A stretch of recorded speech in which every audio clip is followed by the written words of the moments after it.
अखिलेश यादव के कन्नौज से चुनाव लड़ने की खबरें आ रही हैं। आज वो वहाँ गए भी हैं और इससे पहले जिस तरह से आप देखिए कि पिछले लोकसभा चुनाव में जो नज़दीकी मुकाबला था और डिम्पल यादव को हार मिली थी, और इस बारे में भी अखिलेश के चुनाव लड़ने के भी बारे में तमाम खबरें आ रही थी कि इस बार वो लोकसभा चुनाव नहीं लड़ना चाह रहे हैं।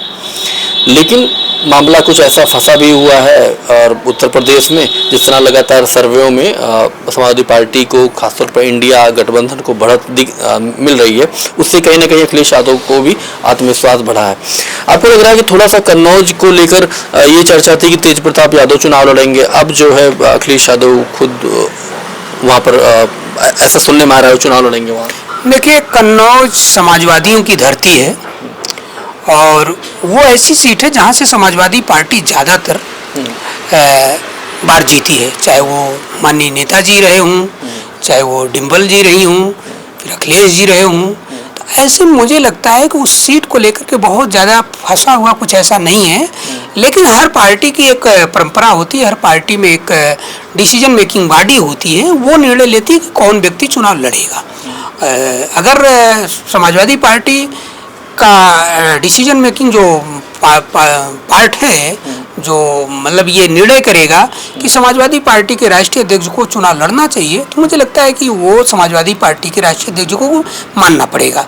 और अगर वो समाजवादी पार्टी की decision making party, parliamentary board जिसे कहते हैं, जो मैं डिसीजन मेकिंग कर रहा हूँ, पार्लियामेंट्री बोर्ड अगर ये तय करता है कि अखिलेश यादव कन्नौज से लोकसभा चुनाव लड़ें, तो उन्हें लड़ना चाहिए। और हर नेता चुनाव लड़ना हर नेता की इच्छा होती है और वो चाहता भी है जनता के बीच। जन नेता है तो जनता के बीच रहेगा। तो ऐसे में समाजवादी पार्टी अगर अखिलेश जी को वहाँ से चुनाव लड़ाती है या किसी को लड़ाती है, तो मुझे लगता है कि वो चुनाव लड़ेंगे और वो लड़ना भी चाहिए और वो लड़के जीत करके भी आएंगे, क्योंकि समाजवादी पार्टी कन्नौज में बहुत कुछ काम किया है और कन्नौज ऐसी सीट है जहाँ से समाजवादी पार्टी का विशेष लगाव है। तो ऐसे में उस सीट को लेकर के कोई बहुत इस तरह की पेची फंसा हुआ है। मामला ये है कि तेज प्रताप लड़ेंगे या अखिलेश जी लड़ेंगे या कोई भी लड़ेगा, जो भी लड़ेगा समाजवादी पार्टी के सिंबल पर अगर लड़ता है तो मुझे लगता है कि कन्नौज एक सेफ सीट है और वो चुनाव जीत करके आएगा। वहाँ पे जो सांसद हैं वर्तमान में, कोई पाठक जी हैं, वो सुब्रत पाठक, उनका बड़ा काफ़ी चर्चा में रहे 5 साल। कभी उनका वीडियो किसी को हड़काते हुए, गाली गलौज करते हुए, कई थानों में घुसकर दरोगा से मारपीट करते हुए वायरल हुआ। आपको लगता है 5 साल काफ़ी हो गया है जिस तरह उन्होंने अपने तेवर वहाँ दिखाए हैं, अब जनता भी परेशान हुई होगी? लोकतंत्र की एक खूबसूरती है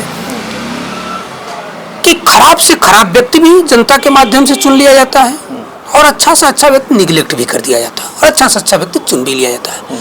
तो लेकिन 5 साल में सुब्रत पाठक ने जिस तरीके का आचरण किया, वो संसदीय लोकतंत्र में एक धब्बा है। और इस तरीके का अमर्यादित बयान, इस तरीके का अमर्यादित कृत्य कहीं न कहीं पूरे देश को, संसदीय परंपरा को कमजोर कर रहे हैं। सुब्रत पाठक पूरे 5 साल विवादित रहे। अभी बीच में भारतीय जनता पार्टी के किसी पाल नेता को गाली गलौज कर रहे थे, गाली दे रहे थे। अभी उनका एक वीडियो वायरल हुआ जिसमें उन्होंने कहा कि हमने वोट को खरीदा है, पिछड़े समाज के लोगों से कहा कि हम तो आपको खरीदे हैं।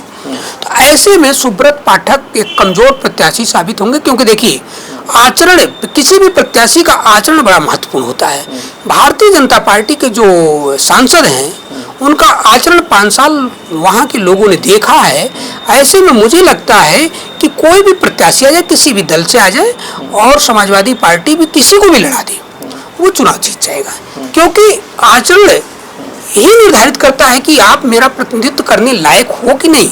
हर जिले की अपनी एक गौरव होती है, हर जिले की अपनी एक छवि होती है, हर जिले की अपनी एक इतिहास होता है। उस इतिहास के पन्ने में कहीं न कहीं ये सब चीज़ें तो दर्ज हो रही हैं। और जो भी व्यक्ति, हो सकता है कि आज जातिवाद, धर्म, संप्रदाय, मजहब, ये सब चीज़ें ज़्यादा हावी हैं, इसके बाद भी लोग, ये बात नकारा नहीं जा सकता कि हर व्यक्ति सोचता है कि मेरे देश का, मेरे प्रदेश का, मेरे जिले का, मेरे संसदीय क्षेत्र का इतिहास कलंकित न हो। इसलिए आज जो कलंकित किया है 5 साल सुब्रत पाठक ने, ऐसे में सुब्रत पाठक को मुझे लगता है जनता नकार देगी। और ये अच्छा भी है, ऐसे लोग नकारे जाएं, क्योंकि ऐसे लोगों को अगर संसदीय लोकतंत्र में जीत मिलती है तो कहीं न कहीं संसद कमजोर होती है।